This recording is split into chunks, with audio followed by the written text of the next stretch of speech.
Hi friends, welcome to Indu's kitchen. இன்றைக்கி நம்மளோட கிச்சனில் ரொம்ப டேஸ்ட்டான மீன் குழம்பு, மீன் எதுவுமே உடையாமல் எப்படி பர்ஃபெக்டாக செய்கிறதுன்னு பார்க்கலாம். பிகினர்ஸ் கூட செஞ்சிடலாம். ரொம்ப டேஸ்ட்டாகவும் ஈஸியாகவும் இருக்கும். இப்போது இந்த குழம்பு செய்கிறதுக்கு நான் இன்றைக்கி 1 கிலோ அளவு வஞ்சிரம் மீன் எடுத்திருக்கேன். அதை நல்லா க்ளீன் பண்ணதுக்கப்புறம் பார்த்திங்கன்னா 700 கிராம் அளவு இருக்குது. இப்போ இந்த மீனை தனியாக வச்சுக்கலாம். இப்போ ஒரு பவுலில் ஒரு பெரிய எலுமிச்சம்பழம் அளவு புளி எடுத்திருக்கேன். உங்களோட புளியோட புளிப்புக்கு ஏற்றது மாதிரி அதோட அளவை மட்டும் எடுத்துக்கோங்க. இப்போ இது கூட 1 கப் அளவு சூடான தண்ணி சேர்த்துட்டு ஒரு 10 நிமிஷத்துக்கு ஊற வச்சுக்கலாம். 10 நிமிஷத்துக்கு அப்புறமா உங்களோட கை வச்சு இந்த மாதிரி நல்லா கரைச்சி எடுத்துக்கோங்க. இப்போ நம்மளுக்கு புளி தண்ணி கரைச்சி எடுத்தாச்சு. இது கூட இன்னும் ஒரு 1.5 கப் அளவு தண்ணி சேர்த்துக்கிறேன். இப்போ இது கூட ஒரு 1/4 டீஸ்பூன் அளவு மஞ்சள் தூள், வீட்டில் அரைச்ச குழம்பு மிளகாய் தூள் 4 டேபிள் ஸ்பூன் அளவு சேர்த்துக்கிறேன். உங்ககிட்ட குழம்பு மிளகாய் தூள் இல்லை அப்படின்னா 2 டேபிள் ஸ்பூன் அளவு தனி மிளகாய் தூள், 3 டேபிள் ஸ்பூன் அளவு மல்லித்தூள், 1 டீஸ்பூன் சீரகத்தூள், 1 டீஸ்பூன் மல்லித்தூள் சேர்த்துக்கோங்க. கரெக்டாக இருக்கும். இப்போ இந்த தூளை இந்த தண்ணியோட நல்லா கரைச்சி எடுத்துக்கலாம். தூளை நல்லா கரைச்சி எடுத்ததுக்கப்புறமா இது கூட 1 கப் அளவு தண்ணி எக்ஸ்ட்ரா சேர்த்துக்கிறேன். இப்போ நம்ம தண்ணி சேர்க்குறது மட்டும்தான். நம்ம குழம்பு செய்ய ஆரம்பித்ததுக்கப்புறமா தண்ணி சேர்க்க மாட்டோம். அதனால் இப்போ நம்ம கரைச்சி வச்சுருக்கிற தண்ணி நல்லா தண்ணியாக இருக்கிறது மாதிரி பார்த்துக்கோங்க. கெட்டியாக இருக்கக்கூடாது. இந்த கன்சிஸ்டன்சியில் இருந்தால் கரெக்டாக இருக்கும். இப்போ இது தனியாக இருக்கட்டும்.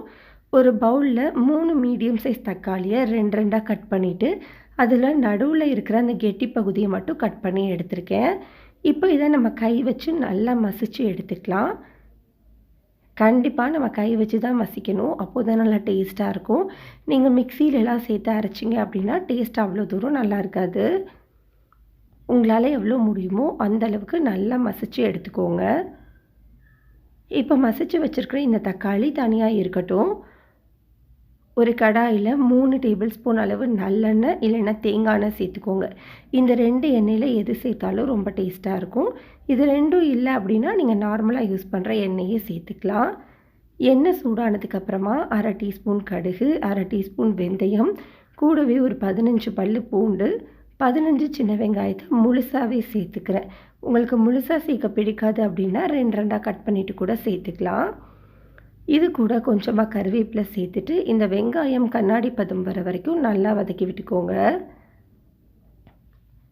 இந்த அளவுக்கு வெங்காயம் நல்லா வதங்கி வந்ததுக்கப்புறமா இதில் இப்போது நம்ம மசிச்சு வச்சுருந்த தக்காளி சேர்த்துட்டு இதோட பச்சை வாசனை போகிற வரைக்கும் நல்லா வதக்கி விட்டுக்கோங்க. ஒரு 3லேருந்து 4 நிமிஷத்துக்கு நல்லா வதக்கியாச்சு. அந்த தக்காளியோட பச்சை வாசனை எல்லாமே போயிடுச்சு. இந்த டைமில் நம்ம கரைச்சி வச்சுருக்கிற மசாலா தண்ணியை சேர்த்துக்கலாம்.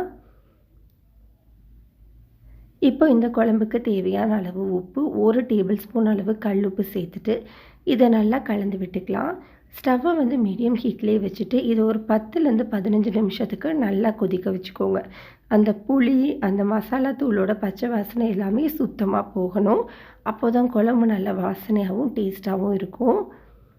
இப்போ இதை ஒரு மூடி போட்டு நல்லா கொதிக்க வச்சுக்கலாம். இப்போ ஒரு 10 நிமிஷத்துக்கு மேலேயே கொதிச்சிருச்சு. நல்லா பச்சை வாசனை எல்லாமே போயிட்டு குழம்பு இந்த அளவுக்கு திக்காக இருக்குது. இந்த டைமில் நம்ம மீன் எல்லாத்தையும் சேர்த்துக்கலாம். ஸ்டவ்வை லோ ஹீட்டில் வச்சுட்டு மீனை ஒன்றா சேர்த்துக்கோங்க.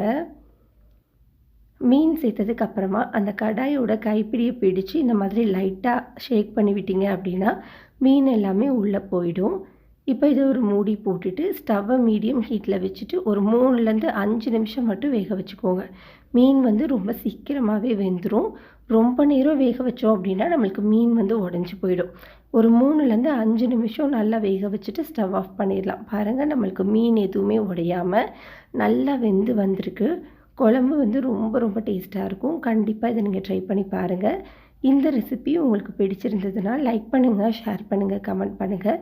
மறக்காமல் இந்துஸ் கிச்சனை சப்ஸ்கிரைப் பண்ணிவிட்டு பெல் பட்டனையும் கிளிக் பண்ணி ஆளுங்கிற